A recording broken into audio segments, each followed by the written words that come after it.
Hi hello friends, ಇವತ್ತು ಬ್ಲೌಸ್ಗೆ ಸಿಂಪಲ್ಲಾಗಿ ನಾವು ಕಪ್ಸನ್ನು ಯಾವ ರೀತಿ ಸ್ಟಿಚ್ ಮಾಡ್ಕೊಳ್ಳೋದು ಅಂತ ತೋರಿಸ್ಕೊಡ್ತೀನಿ. ನೋಡಿ, ಈ ರೀತಿ ಡಬಲ್ ಲೈನಿಂಗ್ ಅನ್ನೋದು ನಾವು ಯೂಸ್ ಮಾಡಬೇಕಾಗುತ್ತೆ ಕಪ್ಸನ್ನು ಅಟ್ಯಾಚ್ ಮಾಡಬೇಕಾದ್ರೆ. ಹಾಗೆ ನಿಮ್ಮ ಬಸ್ಟ್ ಸೈಜ್ ಏನಿರುತ್ತೋ ಅದಕ್ಕಿಂತ ಒಂದು ಸೈಜ್ ಎಕ್ಸ್ಟ್ರಾ ಇರೋ ಥರ ನೀವು ಕಪ್ಸ್ ಅನ್ನೋದು ತೊಗೊಳ್ಳಿ. ನೋಡಿ, ಇದು ರಾಂಗ್ ಸೈಡು ಕಪ್ಸು, ಇದು ಬಂದು ರೈಟ್ ಸೈಡು ಈ ರೀತಿ ಕಪ್ಸ್ನ ಫೋಲ್ಡ್ ಮಾಡಿಕೊಂಡು ಮಿಡ್ ಪಾಯಿಂಟ್ ಅನ್ನೋದು ಮಾರ್ಕ್ ಮಾಡ್ಕೋಬೇಕು. ನೋಡಿ, ನಾನು ಯಾವ ರೀತಿ ಫೋಲ್ಡ್ ಮಾಡ್ಕೊಳ್ತಾ ಇದ್ದೀನೋ ಸೇಮ್ ಆ ರೀತಿ ಫೋಲ್ಡ್ ಮಾಡಿಕೊಂಡು ಮಿಡ್ ಪಾಯಿಂಟ್ ಅನ್ನೋದು ಮಾರ್ಕ್ ಮಾಡ್ಕೊಳ್ಳಿ. ನಿಮ್ಮ ಬಸ್ಟ್ ಸೈಜ್ ಒಂದು ವೇಳೆ 34 ಇದ್ದರೆ ನೀವು ಕಪ್ ಸೈಜ್ ಅನ್ನೋದು 36 ಯೂಸ್ ಮಾಡಿ.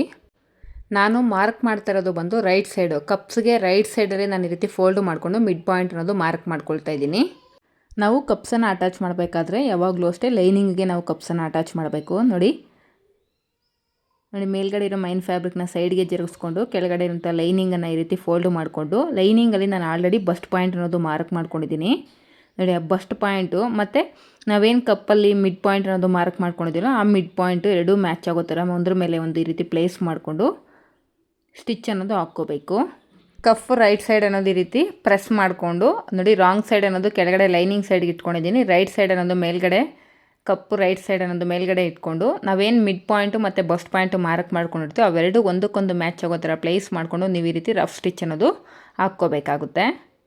ನಾವೇನು ಮಾರ್ಕ್ ಮಾಡಿರ್ತೀವೋ ಆ ಮಿಡ್ ಪಾಯಿಂಟ್ ಹತ್ರ ನೀವು ಕರೆಕ್ಟಾಗಿ ಸ್ಟಿಚ್ ಅನ್ನೋದು ಹಾಕ್ಕೋಬೇಕು. ತುಂಬ ಈಸಿಯಾಗಿ ಈ ಮೆಥಡಲ್ಲಿ ನೀವು ಬ್ಲೌಸಸ್ಗೆ ಕಪ್ಸ್ ಅನ್ನೋದು ಅಟ್ಯಾಚ್ ಮಾಡ್ಕೋಬೋದು. ನೋಡಿ, ಈ ರೀತಿ ನಮಗೆ ಔಟ್ಲುಕ್ ಅನ್ನೋದು ಕಾಣಿಸುತ್ತೆ. ಬ್ಯಾಕ್ ಸೈಡ್ ನಮಗೆ ಈ ರೀತಿ ಫಿನಿಶಿಂಗ್ ಅನ್ನೋದು ಬರುತ್ತೆ.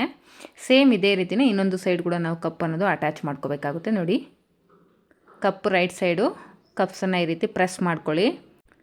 ಪ್ರಿನ್ಸಸ್ ಕಟ್ ಪ್ಯಾನಲ್ನ ಸೈಡ್ಗೆ ಈ ರೀತಿ ಫೋಲ್ಡ್ ಮಾಡಿಕೊಂಡು ಬಸ್ಟ್ ಪಾಯಿಂಟು ಮತ್ತು ಕಪ್ಪಲ್ಲಿರೋ ಮಿಡ್ ಪಾಯಿಂಟು ಕರೆಕ್ಟಾಗಿ ಒಂದ್ರ ಮೇಲೆ ಒಂದು ಮ್ಯಾಚ್ ಆಗೋ ಥರ ಪ್ಲೇಸ್ ಮಾಡ್ಕೊಳ್ಳಿ. ನೋಡಿ, ಕಪ್ ರಾಂಗ್ ಸೈಡ್ ಅನ್ನೋದು ಲೈನಿಂಗ್ ಸೈಡ್ಗೆ ಇದೆ, ಕಪ್ ರೈಟ್ ಸೈಡ್ ಅನ್ನೋದು ನೀವು ಸ್ಟಿಚ್ ಅನ್ನೋದು ಹಾಕಬೇಕು.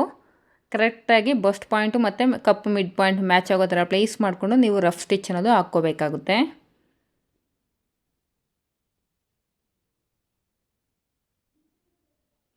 ಎಕ್ಸಸ್ ಇರೋ ದಾರಗಳೆಲ್ಲ ನೀಟಾಗಿ ಟ್ರಿಮ್ ಮಾಡ್ಕೊಬಿಡಿ. ಈಗ ಲೈನಿಂಗನ್ನು ಈ ರೀತಿ ತೊಗೊಂಡು ಕಪ್ಪನ್ನು ಈ ರೀತಿ ಪ್ರೆಸ್ ಮಾಡಿದ್ರೆ ನಿಮಗೆ ನೋಡಿ ಈಸಿಯಾಗಿ ನಾವು ಕಪ್ಸನ್ನು ಅಟ್ಯಾಚ್ ಮಾಡ್ಕೋಬೋದು ಬ್ಲೌಸ್ಗೆ. ಫಿನಿಶಿಂಗ್ ನೋಡ್ತಿದ್ರಲ್ಲ, ಯಾವುದೇ ಬ್ಲೌಸ್ಗೆ ಕಪ್ಸನ್ನು ಅಟ್ಯಾಚ್ ಮಾಡಿದ್ರೆ ಫಿನಿಶಿಂಗ್ ತುಂಬಾ ನೀಟಾಗಿ ಕಾಣಿಸುತ್ತೆ. ಈಗ ನೀವು ಕಪ್ಸನ್ನು ಅಟ್ಯಾಚ್ ಮಾಡಿದ ನಂತರ ಏನು ನಾವು ಎಕ್ಸ್ಟ್ರಾ ಲೈನಿಂಗ್ ತೊಗೊಂಡಿದ್ದೀವೋ ಆ ಲೈನಿಂಗು ಮತ್ತು ಮೈನ್ ಫ್ಯಾಬ್ರಿಕ್ನ ಸುತ್ತಲೂ ಜಾಯಿನ್ ಮಾಡಿಕೊಂಡು ಎಕ್ಸಸ್ ಇರೋಂಥ ಮೈನ್ ಫ್ಯಾಬ್ರಿಕ್ನ ನೀಟಾಗಿ ಟ್ರಿಮ್ ಮಾಡ್ಕೊಬಿಡಬೇಕು. ನೋಡ್ತಿದ್ರೊಳಗೆ ಯಾವ ರೀತಿ ಫಿನಿಶಿಂಗ್ ಕಾಣಿಸ್ತಿದೆ ಅಂತ. Thank you for watching friends.